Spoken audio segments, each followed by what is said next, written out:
दोस्तों, अगर आपकी लाइफ में परेशानियां हैं, चैलेंजेस हैं, तो आपको निराश नहीं होना चाहिए, आपको खुश होना चाहिए, क्योंकि यही चैलेंजेस आपको एक्टिव बनाए रखते हैं।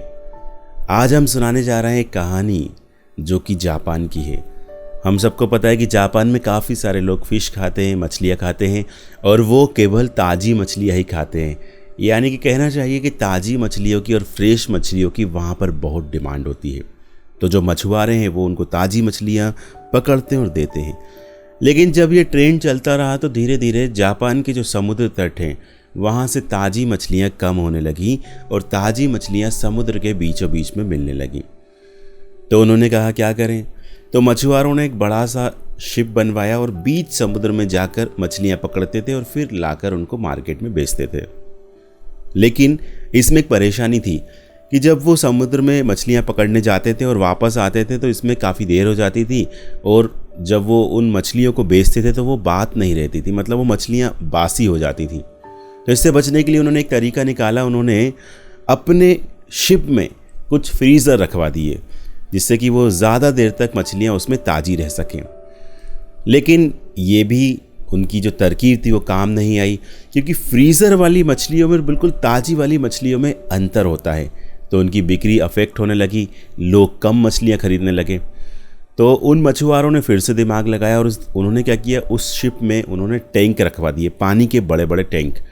तो उन्हें लगा कि चलो ठीक है, अब मछलियाँ पकड़ के इन टैंक में डाल दिया करेंगे जिससे कि वो मछलियाँ ताज़ी बनी रहें। लेकिन उनकी ये तरकीब भी फेल हो गई, क्योंकि क्या होता था, जब वो मछलियों को पकड़कर टैंक में डालते थे तो मछलियाँ थोड़ी देर तक तो इधर उधर भागती थी, लेकिन जगह कम होने की वजह से वो सुस्त पड़ जाती थी और एक ही जगह रहती थी।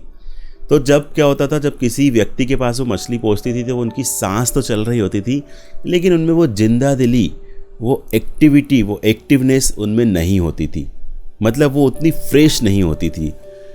अब फिर से जो है ना, मछुआरों का दिमाग ठनका। उन्होंने कहा अब तो सब कुछ करके देख लिया, अब क्या करें।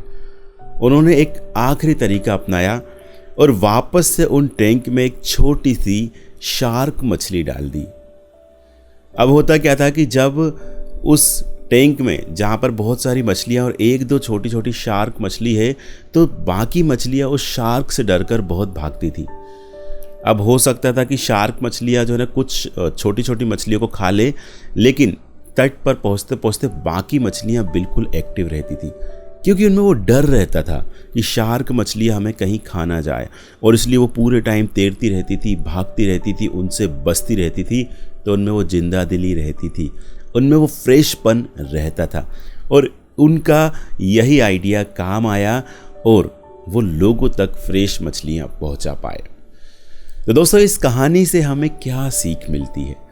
इस कहानी से हमें ये सीख मिलती है कि सोचिए, अगर आपकी ज़िंदगी में परेशानी नहीं है, अगर आपकी लाइफ में चैलेंजेस नहीं हैं, तो आपकी लाइफ कैसी होगी?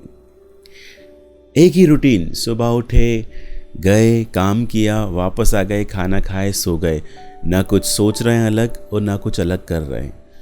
अगर हमारी लाइफ में परेशानियाँ, हमारी लाइफ में चैलेंजेस हैं, तो हमारा दिमाग बराबर चलता रहता है, हम एक्टिव बने रहते हैं, हम समस्याओं से लड़ने की नई नई तरकीबें सोचते रहते हैं, और यही ज़िंदगी का नाम है, और इस तरह से हम आगे बढ़ते रहते हैं। अब अगर सोच के देखिए कि जिन लोगों की लाइफ में कोई परेशानियां नहीं है, कैसी डल उनकी ज़िंदगी होगी, कोई रोमांच नहीं, कोई नयापन नहीं, कोई चैलेंजेस नहीं, क्या मतलब की है ऐसी लाइफ? तो दोस्तों, एक बार सोचिए, ऑब्जर्व कीजिए, अगर आपकी लाइफ में कोई नए चैलेंजेस नहीं है तो अपनी लाइफ में उन चैलेंजेस को लाइए, कुछ नया सीखने की कोशिश कीजिए, कुछ भी नया। जो रूटीन में आप काम करते हैं उससे कुछ हटकर काम कीजिए, जिस रास्ते से आप रोज जाते हैं उससे दूसरे रास्ते से आप जाइए। हो सकता है कि आपकी उम्र हो गई और हो सकता है कि आपको ऐसा लगता हो कि अब मुझे कुछ नया सीखने की ज़रूरत नहीं है, तो आप एक बार ट्राई करके देखिए, अगले 6 महीने 1 साल तक हमेशा कुछ नया करने की कोशिश कीजिए। आप बहुत सारी चीज़ें कर सकते हैं। इस दुनिया में कोई ऐसा बोल नहीं सकता कि मैंने सब कुछ सीख लिया है, अब मुझे करने के लिए कुछ नहीं है। तो दोस्तों, यही थी हमारी आज की कहानी। चैलेंजेस को एक्सेप्ट कीजिए। अगर आपकी लाइफ में चैलेंजेस नहीं हैं तो उनको क्रिएट कीजिए, उनको फेस कीजिए और मछलियों की तरह ताज़े बने रहिए। उम्मीद करते हैं कि हमारी ये वीडियो आपको पसंद आई होगी। इस तरह की और भी वीडियोस पाने के लिए हमारे चैनल को सब्सक्राइब करें और बेल आइकन ज़रूर दबाएं।